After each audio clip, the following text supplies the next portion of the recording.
गणितज्ञ लीलावती का नाम हम में से अधिकांश लोगों ने नहीं सुना है। उनके बारे में कहा जाता है कि वो पेड़ के पत्ते तक गिन लेती थी। शायद ही कोई जानता हो कि आज यूरोप सहित विश्व के सैकड़ों देश जिस गणित की पुस्तक से गणित को पढ़ा रहे हैं, उसकी रचयिता भारत की एक महान गणितज्ञ महर्षि भास्कराचार्य की पुत्री लीलावती है। आइए जानते हैं महान गणितज्ञ लीलावती के बारे में, जिनके नाम से गणित को पहचाना जाता था। 10वीं सदी की बात है। दक्षिण भारत में भास्कराचार्य नामक गणित और ज्योतिष विद्या के एक बहुत बड़े पंडित थे। उनकी कन्या का नाम लीलावती था। वही उनकी एकमात्र संतान थी। उन्होंने ज्योतिष की गणना से जान लिया कि वह विवाह के थोड़े दिनों के ही बाद विधवा हो जाएगी। उन्होंने बहुत कुछ सोचने के बाद ऐसा लग्न खोज निकाला जिसमें विवाह होने पर कन्या विधवा न हो। विवाह की तिथि निश्चित हो गई। जलघड़ी से ही समय देखने का काम लिया जाता था। एक बड़े कटोरे में छोटा सा छेद कर पानी के घड़े में छोड़ दिया जाता था। सुराख के पानी से जब कटोरा भर जाता और पानी में डूब जाता था, तब एक घड़ी होती थी। पर विधाता का ही सोचा होता है। लीलावती 16 श्रृंगार किए सजकर बैठी थी। सब लोग उस शुभ लग्न की प्रतीक्षा कर रहे थे कि एक मोती लीलावती के आभूषण से टूटकर कटोरे में गिर पड़ा और सुराख बंद हो गया।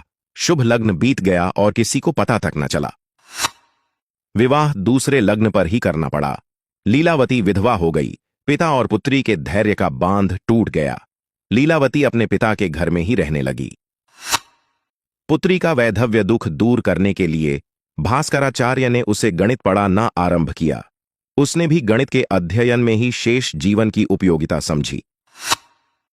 थोड़े ही दिनों में वह उक्त विषय में पूर्ण पंडिता हो गई। पाटी गणित, बीज गणित और ज्योतिष विषय का एक ग्रंथ सिद्धांत शिरोमणि भास्कराचार्य ने बनाया है।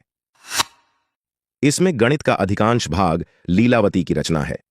पाटी गणित के अंश का नाम ही भास्कराचार्य ने अपनी कन्या को अमर कर देने के लिए लीलावती रखा है। भास्कराचार्य ने अपनी बेटी लीलावती को गणित सिखाने के लिए गणित के ऐसे सूत्र निकाले थे जो काव्य में होते थे। वे सूत्र कंठस्थ करना होते थे। उसके बाद उन सूत्रों का उपयोग करके गणित के प्रश्न हल करवाए जाते थे। कंठस्थ करने के पहले भास्कराचार्य लीलावती को सरल भाषा में धीरे धीरे समझा देते थे। वे बच्ची को प्यार से संबोधित करते चलते थे। हिरण जैसे नयनों वाली प्यारी बिटिया लीलावती, ये जो सूत्र हैं। बेटी को पढ़ाने की इसी शैली का उपयोग करके भास्कराचार्य ने गणित का एक महान ग्रंथ लिखा। उस ग्रंथ का नाम ही उन्होंने लीलावती रख दिया।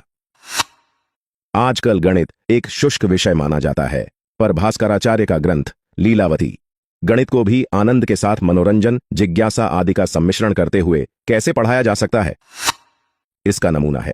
लीलावती का एक उदाहरण देखें।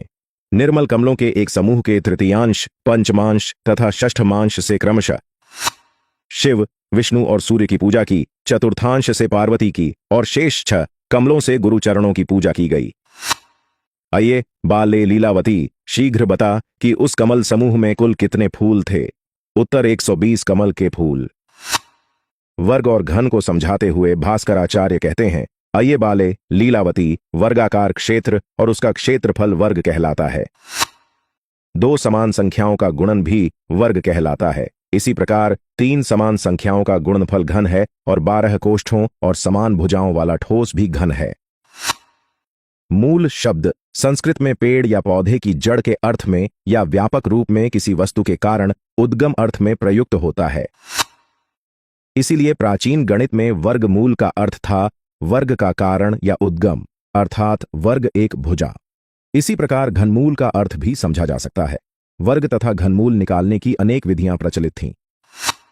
लीलावती के प्रश्नों का जवाब देने के क्रम में ही सिद्धांत शिरोमणि नामक एक विशाल ग्रंथ लिखा गया, जिसके 4 भाग हैं। 1 लीलावती, 2 बीजगणित, 3 गृहगणिताध्याय और 4 गोलाध्याय। लीलावती में बड़े ही सरल और काव्यात्मक तरीके से गणित और खगोल शास्त्र के सूत्रों को समझाया गया है। बादशाह अकबर के दरबार के विद्वान फैजी ने सन 1587 में लीलावती का फारसी भाषा में अनुवाद किया। अंग्रेजी में लीलावती का पहला अनुवाद जिमानरिस वेलर ने सन 1716 में किया। कुछ समय पहले तक भी भारत में कई शिक्षक गणित को दोहों में पढ़ाते थे, जैसे कि 15 का पहाड़ा तिया 45, चौके 60, छक्के 90, 8 बीसा, 9 35। इसी तरह कैलेंडर याद करवाने का तरीका भी पद्यमय सूत्र में था। सी अब जूनो 30 के, बाकी के 31, 28 की फरवरी चौथे सन 29। इस तरह गणित अपने पिता से सीखने के बाद लीलावती भी एक महान गणितज्ञ एवं खगोल शास्त्री के रूप में जानी गई। मनुष्य के मरने पर उसकी कीर्ति ही रह जाती है।